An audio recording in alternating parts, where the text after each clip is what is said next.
Caitlin Clark, please leave this league and let it crumble. Please, this league part of the game. I think the refs had a lot to do with that. It was a build up for a couple of years now of them just not protecting, the star player of the WNBA. And so at the end of the day, I'm going to protect my teammates. That's what I do. The frustration is growing fast, and people aren't holding back anymore. All over social media and sports forums, fans of Caitlin Clark are speaking out, and they're louder than ever. Many have reached their breaking point and are now openly saying what once seemed unthinkable: they want her to walk away from the WNBA. In their eyes, the league hasn't done enough to protect their star player, and they're calling for a bold move. Every day because of the way they play the game, because I love the WNBA, I love the way they play the game. But we really watch it because Caitlin Clark and everybody watching. Now listen, if I keep bumping her, knocking her down, might get a concussion, you might hurt her for real. For 2 weeks, she was done with like a hamstring. She was down. 55% of the viewership was down. She comes back the next game, it's about 3 million viewers. Now let me tell you something. Growing up in the hood, they teach you this. Always protect the money. Y'all keep hurting her and all that. She gone for a year or two. Ain't nobody gonna watch it. If nobody watches, how y'all gonna make and generate money? Stop playing with that girl home. Look, y'all need to start doing is put them emails together with the commissioner to the referees. Don't put y'all damn hands. Feeling is catching on fast. More and more fans are urging Caitlin Clark to leave the WNBA altogether. Their message is simple: if the league won't step in to protect her from rough play and on-court targeting, then she should put her own safety and future first.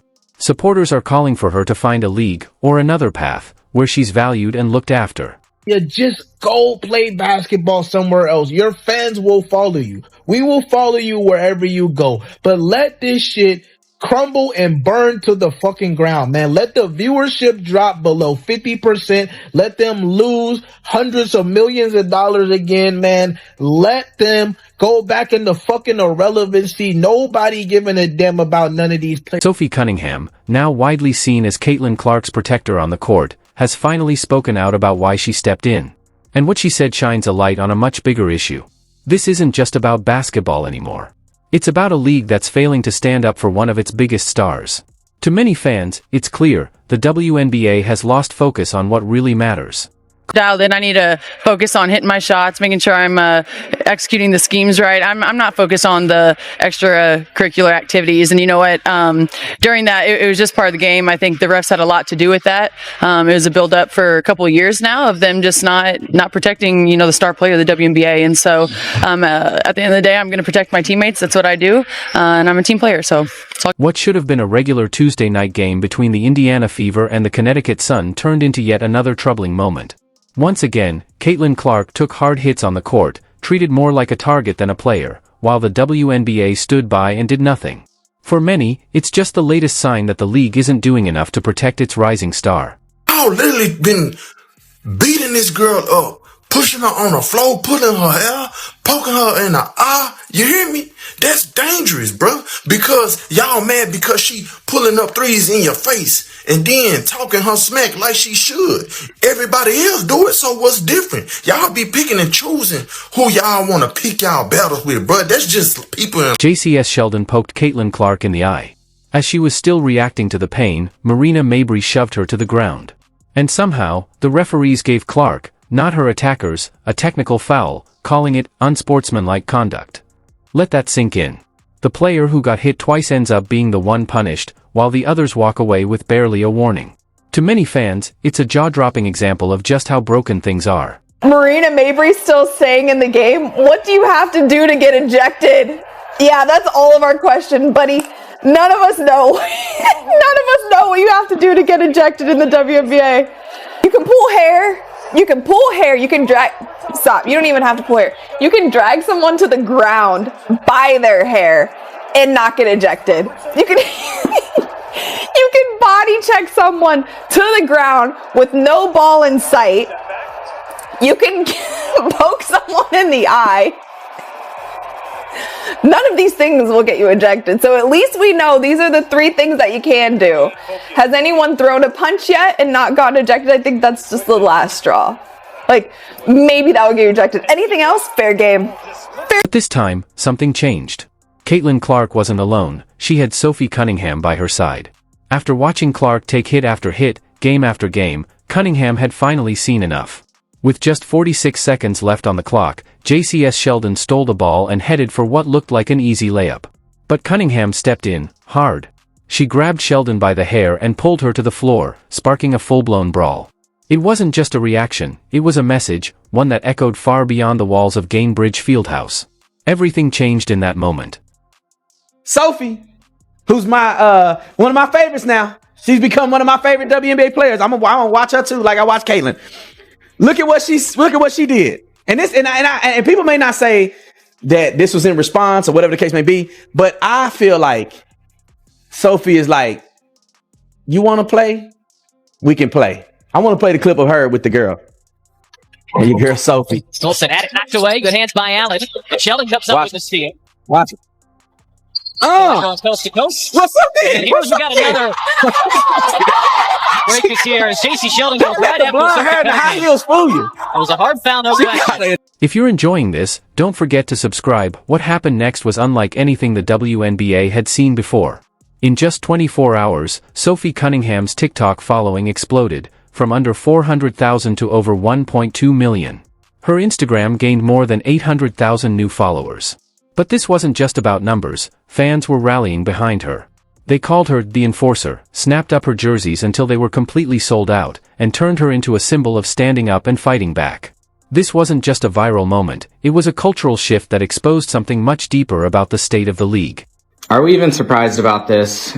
Sophie Cunningham's jersey sales just passed Caitlin Clark's after she goes viral overnight for protecting Caitlin Clark in a game where she got fined $400, which Caitlin Clark apparently is paying for. But yeah, we found our new queen at Indiana. Yeah, Indiana just found its new queen. When Sophie Cunningham finally spoke to the media, she didn't bother with the usual polished statements. She said exactly what a lot of people have been thinking. I think the refs had a lot to do with that. It's been building up for a couple of years now, just not protecting the star player of the WNBA. Her words hit home. She wasn't just frustrated, she was speaking for every fan who's watched this happen over and over again, and that's what made her message so powerful. She wasn't talking about one call or one game. She was calling out years of failure by WNBA officials to protect their biggest draw. This is Caitlin Clark we're talking about, the same player who's been packing arenas and boosting attendance like never before. Fever games are now averaging over 16,000 fans. That's not just good for the team, that's good for the entire league. I think the refs had a lot to do with that. It was a build-up for a couple of years now of them just not protecting, the star player of the WNBA. And so at the end of the day, I'm going to protect my teammates. That's what I do. And I'm a team player. So that is what Sophie Cunningham was in Phoenix. It is what Marina Mabrey is. It is what, to an extent, Alyssa Thomas is. And you better believe, there are players in the Fever team that are soft. And I'll say this, where it's it's very rare in sports that the guard is the enforcer. Everyone's like, oh, Caitlin needs to stand up for herself. And I'm like, one, she does, but two, she's a small guard. No small guard likes physicality. No small guard hunts for physicality. The numbers speak for themselves. Caitlin Clark is changing the WNBA. Games featuring Clark average 1.178 million viewers on TV, nearly triple the 394,000 for other matchups. When the Fever played in Atlanta, attendance soared from just over 3,300 to more than 17,500. In Washington, the crowd jumped from under 5,000 to over 20,000. But let's be honest, this isn't just about ratings, packed arenas, or even hard fouls. What's really at stake here is a disturbing pattern of targeted harassment. And in any other professional sports league, it simply wouldn't be tolerated. The WNBA's response? Disgraceful. Rather than stepping in to protect its biggest star, the league chose to fine Sophie Cunningham for doing what no one else would, standing up to the bullies. And this isn't just a fan opinion. Rebecca Lobo, who spent decades studying every rookie class in WNBA history, has gone on record saying that Caitlin Clark is being defended in ways no other rookie ever has. She's not guessing. She's done the research. The difference in how Clark is treated is real, documented, and undeniable, yet the league continues to act as if this is just tough basketball, when anyone watching can see it for what it is. Clark is constantly picked up full court, roughed up, and singled out in ways that go far beyond the norm. The truth is clear, this is targeted harassment, and and it's time the WNBA stops ignoring it. Clark regularly gets picked up in the full court. She also gets blitzed more over the course of her career than any player in WNBA history or in that period of time. And she also creates some contact herself on the offensive end of the floor. She is very difficult to officiate because of all of the contact that's happening around her all of the time. That being said, I was in contact with a number of WNBA coaches yesterday about this topic of the officiating in the WNBA, and all of them said it needs to get better. Specifically, the consistency, not only from one game to the next, but the consistency within a game. One coach told me, we tell our players to be as physical as they can possibly be for 40 minutes because we know for 38 of them, they're pretty much going to get away with it. So I think everybody would like to see a tighter whistle and a little... The scary truth Sophie Cunningham's rise has revealed is this: even having a tough defender by her side might not be enough to keep Caitlin Clark safe. Cunningham gained nearly 1 million followers in just 3 days because fans were desperate to see someone, anyone, finally stand up for Clark. But what happens when it's not just one player? What if multiple opponents target Clark at once? Can one enforcer really take on an entire league full of jealousy and resentment? The way fans have rallied around Cunningham shows just how hungry people are for justice in this situation.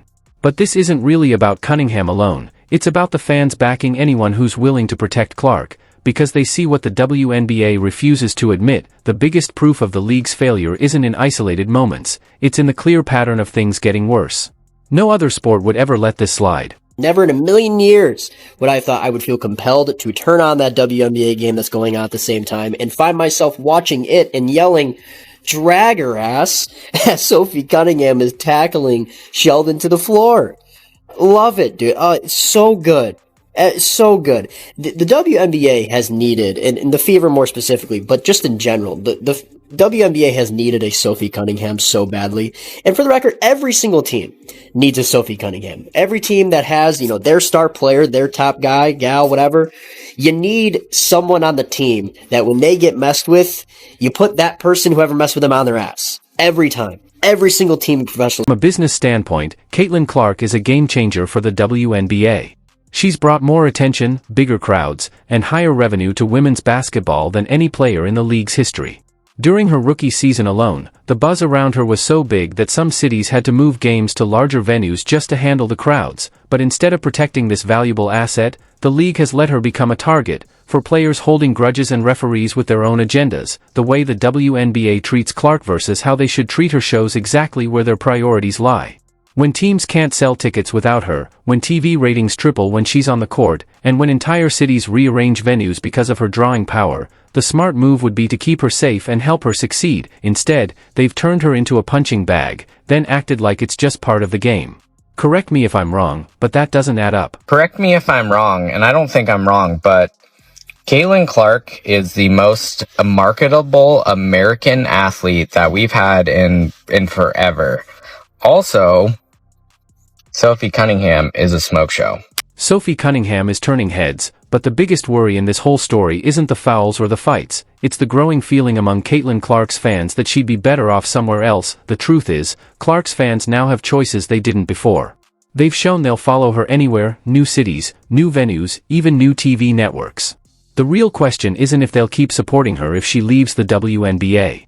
It's whether the league can survive without her, the very star they've worked so hard to hold back. Somehow, the WNBA seems to have forgotten who really holds the power. They need Clark way more than she needs them. Sophie Cunningham stepping up as Clark's defender has bought the league some time, but it's also exposed how broken the whole system is. When fans cheer an enforcer more than the league itself, when a player gains millions of followers for standing up rather than scoring, and when jerseys sell out because of fights, not skills, you know something's gone seriously wrong. The WNBA had a chance to build its biggest success story. Instead, they've turned it into a warning about how badly things can fall apart. I like to see it, though. I'm not gonna lie, man. I really like to see girls who are hungry, feisty, can play ball, supporting their teammates. It makes it entertaining, man. It makes you want to watch WNBA. You're like, hey, they out there brawling. It's back and forth. Caitlin Clark out there hitting threes like it's going out of style. Her teammates got her back. Watching this all come together make you want to watch it a little bit, and see how they play.